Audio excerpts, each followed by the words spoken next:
Chaudhary server काल कोठरी का कैदी था। उसकी सारी अपीलें मुस्तरद हो चुकी थीं। वो अब बड़ी शिद्दत से डेथ वारंट का इंतज़ार कर रहा था। वो एक दिन आकर हमारे सामने ज़मीन पर बैठ गया। उसने दीवार से टेक लगाई, कान से आधा सिगरेट उतारा, सुलगाया और निहायत इत्मीनान से सूटे मारने लगा।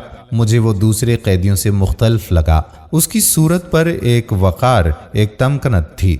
वो गुफ्तगू से भी पढ़ा लिखा लगता था, तजर्बाकार और ज़हीन भी लगता था।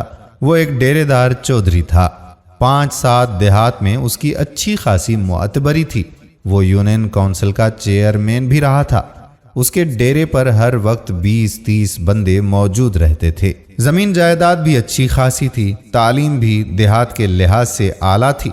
फिर चौधरी सरवर काल कोठरी तक कैसे पहुंचा? एक बाइज्जत डेरेदार चौधरी अपने से कहीं छोटे बरखुरदारों के सामने ज़मीन पर कैसे आ बैठा? ये सवाल मेरे जहन में कुलबुलाने लगा।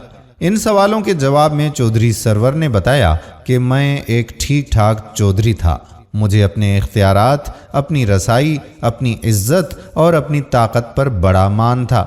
मुझे महसूस होता था कि मुझे अल्लाह ताला ने किसी खुसूसी मट्टी से बनाया है।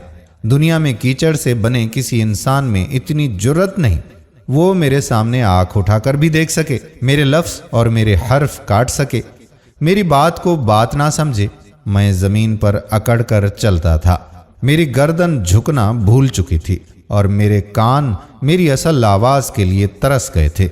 मैं दिन में 2 बार कपड़े बदलता था और लोगों के सामने से रोटी उठाकर कुत्तों के आगे डाल देता था। मैं नाफरमानों को दरख्तों से उल्टा लटका देता था और खुशामंदियों के घर दानों से भर देता था। मैं खुदा को भूल चुका था। मेरा तैश, मेरा गुस्सा और मेरा तकब्बुर मेरा खुदा बन चुका था। मैं अपने गुस्से ही को अपना खुदा समझता था। फिर एक दिन अजीब वाक़या पेश आया।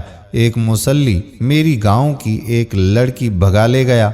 मुझे इतला मिली तो गुस्से से मेरे मुंह से झाग निकलने लगी।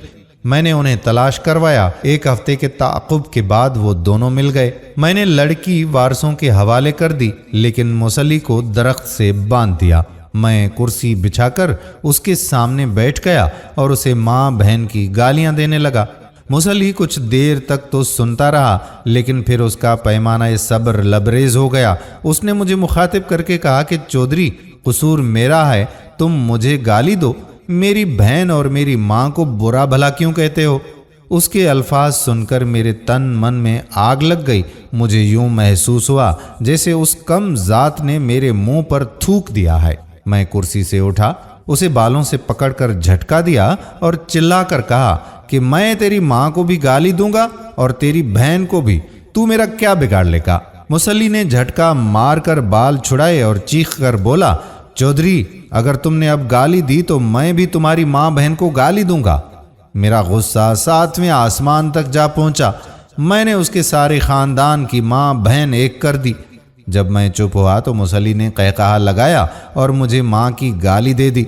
बस इतना सुनना था कि मैंने पिस्तौल निकाला और 7 की 7 गोलियां उसके सीने में उतार दी और फिर उसके बाद वो नाश मेरे गले पड़ गई। मेरे खिलाफ केस सीधा और वाज़े था। मुझे सजाए मौत हो गई।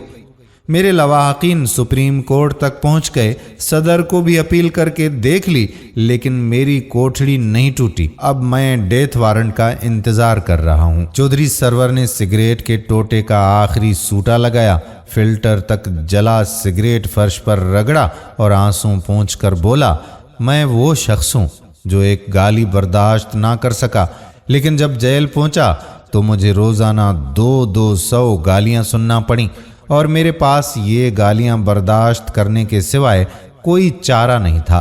काश मैं उस वक्त एक गाली सह लेता तो आज मेरे सीने पर हजारों गालियों का बोझ ना होता। मैं आज आपके सामने यूं फर्श पर ना बैठा होता। आप यकीन करो कि जेल की 10 साला जिंदगी में मुझे ऐसे ऐसे घटिया लोगों ने माँ बहन की गालियां दी हैं, जो अच्छे वक्तों में मुझे दुआ भी देते तो शायद मैं उनके साथ हाथ मिलाना पसंद ना करता। अल्लाह अकबर।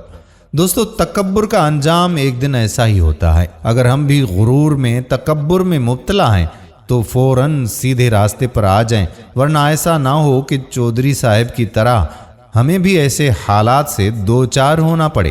اللہ پاک ہمیں سیدھے راستے پر چلنے کی توفیق عطا فرمائے، آمین۔ ویڈیو پسند آئی ہو تو اپنے دوستوں کے ساتھ شیئر ضرور کیجیے گا۔ آنے والی ویڈیو تک آپ کا اپنا میزبان قادر بخش کلہوڑو آپ سے اجازت چاہتا ہے۔ اللہ حافظ۔